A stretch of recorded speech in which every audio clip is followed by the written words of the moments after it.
নেশার বিরুদ্ধে এবং যুবদের কর্মসংস্থান সহ ৩ দফা দাবিকে সামনে রেখে গোটা রাজ্য জুড়ে নানা আন্দোলন কর্মসূচি সংগঠিত করে চলেছে বামপন্থী যুব সংগঠনের কর্মীরা। প্রতিটি বিধানসভা কেন্দ্র ভিত্তিক চলছে তাদের এই কর্মসূচি। শুক্রবার কৈলাসহর প্রেস ক্লাব প্রাঙ্গণ থেকে বাম ছাত্র যুবদের পদযাত্রা বের হয়ে শহরের বিভিন্ন পথ পরিক্রমার শেষে চিরকুটি ট্রাই জংশনে প্রকাশ্য সভায় মিলিত হয়। কর্মসংস্থানের দাবিতে আইনের শাসন পুনঃপ্রতিষ্ঠা করতে এবং নেশার বিরুদ্ধে আন্দোলন গড়ে তুলতে এসএফআই, টিওয়াইএফ ও ডিওয়াইএফআই কৈলাসহর মহকুমা কমিটির উদ্যোগে কৈলাসহরে এক পদযাত্রা অনুষ্ঠিত হয়েছে। পদযাত্রা শেষে এক প্রকাশ্য সমাবেশ অনুষ্ঠিত হয়েছে। প্রথমে পদযাত্রাটি কৈলাসহর প্রেস ক্লাব প্রাঙ্গণ থেকে শুরু করে পায়ে হেঁটে প্রায় 5 কিলোমিটার রাস্তা পরিক্রমা করে কৈলাসহরের চিরাকুটি ট্রাই জংশন এলাকায় সমাবেশে মিলিত হয়। সমাবেশে উপস্থিত ছিলেন এসএফআই কৈলাসহর মহকুমা কমিটির সম্পাদক সাগর ভট্টাচার্য, ডিওয়াইএফআই ত্রিপুরা রাজ্য কমিটির সম্পাদক নবারুণ দেব, সভাপতি পলাশ ভৌমিক, টিওয়াইএফ এর কৈলাসহর মহকুমা কমিটির সম্পাদক মোহন দেববর্মা, ডিওয়াইএফআই কৈলাসহর মহকুমা কমিটির সম্পাদক বিশু দাস, সভাপতি সুলেমান আলী, টিওয়াইএফ এর কৈলাসহর মহকুমা কমিটির সভাপতি নাইচুং হালাম সহ আরো অনেকে। পদযাত্রা এবং প্রকাশ্য সমাবেশে রেকর্ড সংখ্যক দলীয় কর্মী সমর্থকদের উপস্থিতি লক্ষ্য করা গেছে।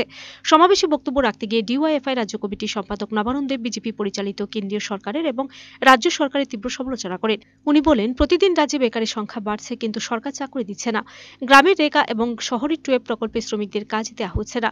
রাজ্যের মন্ত্রীরা প্রতিদিন সাংবাদিক সম্মেলন করে বলছেন বিভিন্ন দপ্তরে চাকরি দেওয়া হবে, কিন্তু নিয়োগ কিংবা বিজ্ঞাপন দেওয়া হচ্ছে না। এভাবে মন্ত্রীরা প্রকাশ্যে মিথ্যা কথা বলছেন। সমাবেশে বক্তব্য রাখতে গিয়ে ডিওয়াইএফআই রাজ্য কমিটির সভাপতি পলাশ ভৌমিক বেকার বৃদ্ধি এবং নেশা সামগ্রী বিক্রি নিয়ে রাজ্য সরকারের তীব্র সমালোচনা করেন। তিনি জানান, রাজ্যের মুখ্যমন্ত্রী শিক্ষিত বেকার যুবক যুবতীদের চাকরি না দিয়ে মুখ্যমন্ত্রী উল্টো গর্ব করে বলেন যে ত্রিপুরা রাজ্যে 8টি জেলায় নেশামুক্তি কেন্দ্র সেন্টার করে তুলবেন। এর জন্য নাকি অর্থ বরাদ্দ করা হয়ে গেছে। মুখ্যমন্ত্রীর কথাতে বোঝা যায় যে রাজ্যে দিন দিন যুবক যুবতীরা নেশাগ্রস্ত হচ্ছে। কেউ কেউ আউটসোর্সিং এ সরকারি দপ্তরে বেসরকারি নিয়োগ, সেখানে কম মজুরিতে অধিক শ্রম আর ঘাম মেধা তিনটাকে যুবকের কাছ থেকে চুষে নিচ্ছেন। এই এক পরিস্থিতি গোটা রাজ্যে তৈরি করে দিয়েছেন।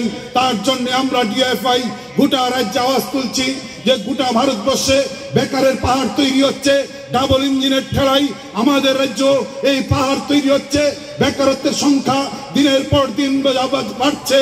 আর আমরা দেখছি কি সপ্তাহখানেক পর, 1 মাস পর পর আগরতলার রাজধানীতে মানিক সরকারের হাতে ফিতা কাটা সেই সুবিশাল মহাকরণ, সেই মহাকরণে বসে আমাদের রাজ্যের ওই ডাবল ইঞ্জিনের সরকারের মন্ত্রীরা দায়িত্ব নিয়ে কে কত বেশি মিথ্যা কথা বলে সাংবাদিক সম্মেলন করতে পারেন তার কম্পিটিশন করেন।